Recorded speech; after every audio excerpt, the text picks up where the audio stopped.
எண்ணமே தோன்றியது.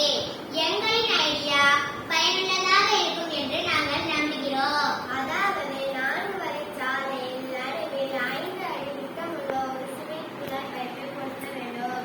குழாயின் இருபுறமும் அடியில் 1 அடி இடைவெளியில் 20 சென்டிமீட்டர் அளவுள்ள துளைகளை அமைத்து அதில் எளிதில் மழைநீர் உள்ளே செல்லும்படி அமைக்க வேண்டும்.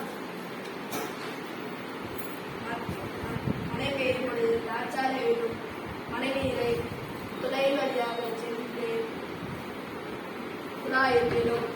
குழாயில் விடும் மழைநீரானது அருகிலுள்ள குளம், குட்டை, ஏரிகள் போல குழாய்களை பதிக்க வேண்டும்.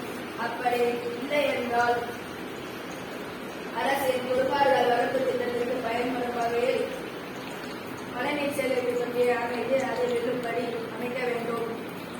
இந்த காற்றாலையில் விழும் மழைநீரை சேகரித்து நிலத்தடி நீர் மட்டத்தை உயர்த்தலாம்.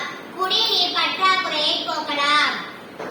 இந்த அமைப்பை சென்னை போன்ற மாநகரங்களின் நடுவே அமைத்தால்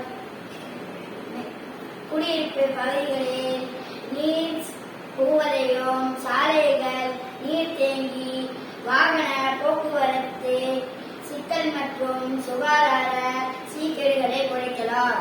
நன்றி.